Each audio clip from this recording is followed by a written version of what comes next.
இன்னைக்கு நம்ம சனாதனி சமையல்ல பீச் சைடுல மீன் மேல தூவி கொடுக்குற ருசியான மசாலா பொடி, சீக்ரெட் மசாலா பொடி வீட்டிலேயே நல்ல டேஸ்டியா எப்படி பண்றதுன்னு பார்க்கலாம். இந்த பொடியை மீன் மேல தடவி கூட அப்படியே பொரிச்சு கொடுப்பாங்க. நம்ம அப்படியும் பொரிச்சு எடுத்துக்கலாம், அவ்வளோ ருசியா இருக்கும். இந்த பொடியை நான் சொன்ன அளவுகளோட பண்ணி பாருங்க. எல்லா மீன் வறுவல்லையும் இந்த பொடி இல்லாம சாப்பிட மாட்டாங்க.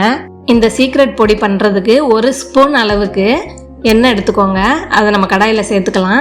ஒரு 5லேருந்து 6 பல் பூண்டை நல்லா கழுவி தோல் எடுக்க வேணாம், தோலோடையே நல்லா தட்டி எண்ணெய் காஞ்சதும் சேர்த்துருக்கேன். பூண்டை நம்ம நல்லா வறுத்து எடுக்கணும். நம்ம அடுத்தடுத்து எல்லா பொருளையும் வறுத்து தான் எடுக்க போகிறோம். அப்போ அடுப்பை நம்ம கம்மியான தீயில தான் வச்சு வறுக்கணும். பூண்டு நல்லா ப்ரௌன் கலரில் இந்த மாதிரி வறுத்து எடுக்கணும். கருகை மட்டும் விட்டுறக்கூடாது. நம்ம இதை அப்படியே ஸ்லோ ஃப்ளேமில் வறுக்கும் போது நல்லா மொறுன்னு வரும். வறுத்த பூண்டை இப்போ நம்ம தனியாக எடுத்து வச்சிடலாம் ஒரு தட்டில். அதே கடாயில் தான் நம்ம அடுத்தடுத்து வறுக்க போகிறோம். ஒரு 4 ஸ்பூன் அளவுக்கு வேர்க்கடலையை சேர்த்து நல்லா வறுத்து எடுத்துக்கணும். எந்த ஸ்பூனில் நம்ம எடுக்கிறோமோ அதுலேயே தான் நான் சொல்கிற பொருள் எல்லாத்தையுமே எடுக்கணும்.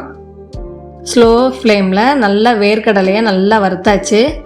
இதையும் நம்ம இப்போ பூண்டு எடுத்து வச்ச தட்டிலேயே எடுத்து வச்சிடலாம். இதுக்கப்புறம் அதே கடாயில் எண்ணெய் எதுவும் சேர்க்கக்கூடாது, அடுத்தடுத்து வறுத்து எடுத்துக்கோங்க. நான் 4 ஸ்பூன் வேர்க்கடலை சேர்த்தேன் இல்லையா, அதுக்கு 2 ஸ்பூன் கடலைப்பருப்பு சேர்த்து நல்லா வறுத்து எடுக்க போகிறேன்.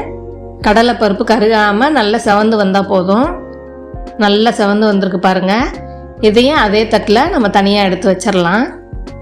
அடுத்து 4 ஸ்பூன் அளவுக்கு உளுந்து சேர்த்து வறுத்து எடுத்துக்கிறேன். உளுந்து செவந்து வந்துருச்சு பாருங்கள், தனியாக எடுத்து வச்சிடலாம். அதே கடாயில் ஒரு 1/4 ஸ்பூன் மிளகு சேர்த்துக்கோங்க. மிளகு கூடவே ஒரு 1/4 ஸ்பூனுக்கு சீரகம் சேர்த்துருக்கேன். இந்த மிளகு சீரகம் 1/4 ஸ்பூன் எடுத்துருக்கோம் இல்லையா, அதுக்கு வெந்தயம் 1/4 ஸ்பூனுக்கும் கொஞ்சம் கம்மியாக எடுத்துக்கலாம். அதையும் சேர்த்து 3ஐயும் ஒன்றாவே நம்ம இப்போ வறுத்து எடுத்துக்க போகிறோம். நல்லா வறுபட்டு வந்துருச்சு, தனியாக எடுத்து வச்சிடலாம். இப்போ நம்ம வறுத்து வச்ச எல்லாத்துக்கும் சேர்த்து காரத்துக்கு ஒரு 5லேருந்து ஒரு 6 காஞ்ச மிளகாய் சேர்த்து வறுத்து எடுத்துக்கோங்க. பொடி எனக்கு ரொம்ப காரம் வேணாம் அப்படின்னு நினச்சிங்கன்னா காஞ்ச மிளகாய்க்கு பதிலாக காஷ்மீரி சில்லி போட்டு வறுத்து எடுத்துக்கோங்க. அது நல்ல கலர் கூட கொடுக்கும். நமக்கு காரம் கம்மியாக தான் இருக்கும், ஆனால் கலர் சூப்பராகவே வரும். மிளகாயும் நல்லா வறுத்து வந்துருச்சு, அதையும் நம்ம தனியாக எடுத்து வச்சிடலாம். கருவேப்பிலை ஒரு கொத்து எடுத்திருக்கேன், அதை நல்லா கழுவி சுத்தம் பண்ணி எடுத்திருக்கேன். கருவேப்பிலையை உருவி போட்டு இதையும் சேர்த்து வறுத்துக்கலாம். கருவேப்பிலை நமக்கு நல்லா சுருண்டு வரும். இந்த மாதிரி சுருண்டுருச்சுனால கையில் எடுக்கும்போது மொறுன்னு வந்துடும். வதங்கிருச்சு நல்லா. இப்போ இதை நம்ம தனியாக எடுத்து வச்சிடலாம். இப்போது இந்த அளவுகளுக்கு ஒரு 1.5 ஸ்பூன் மல்லி சேர்த்துக்கோங்க.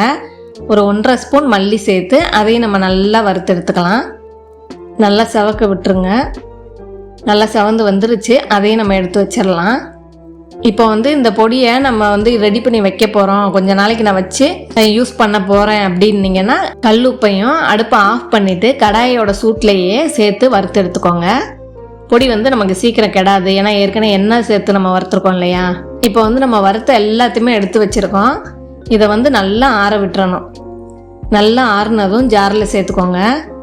இதை அரைக்கிறதுக்கு முன்னாடி ஒரு 1/4 ஸ்பூன் அளவுக்கு கரம் மசாலா பொடி சேர்த்துக்கோங்க. நல்ல புளிப்பு எனக்கு இருக்கணுன்றதுக்காக நான் 1/4 ஸ்பூன் மாங்காய் பொடி சேர்த்துருக்கேன். மாங்காய் பொடி இல்லைன்னா பரவாயில்ல, சேர்த்துக்கணும்னு அவசியம் இல்லை. ஆனால் புளிப்பு நம்ம இது சேர்த்தோன்னா இன்னும் கொஞ்சம் நல்லா டேஸ்ட் நல்லா வரும். எல்லாத்தையுமே இப்போ அரைச்சி எடுத்துகிட்டு வந்துடுறேன். ரொம்பவும் பொடி பண்ணிட வேண்டாம், ரொம்ப பொடி மாதிரி ஆயிட வேணாம். இந்த அளவுக்கு கொரப்பாக அரைச்சி எடுத்துக்கோங்க. எவ்வளோ நல்லா அரைஞ்சி வந்திருக்கு பாருங்கள், சூப்பராக. வாசனையும் ரொம்ப நல்லாவே இருக்குது. இதை நீங்கள் ஒரு 2 மாதம் வரைக்கும் கூட ஸ்டோர் பண்ணிக்கலாம். இந்த பொடியை நீங்கள் மீன் பொரிக்கும் போது இந்த சீக்ரெட் பொடியை தூவி கொடுங்க, பாராட்டாமல் இருக்கவே மாட்டாங்க. வீட்டில் செஞ்சு பார்த்துட்டு எப்படி இருந்துச்சுன்னு சொல்லுங்கள். நெக்ஸ்ட் வீடியோவில் பார்க்கலாம்.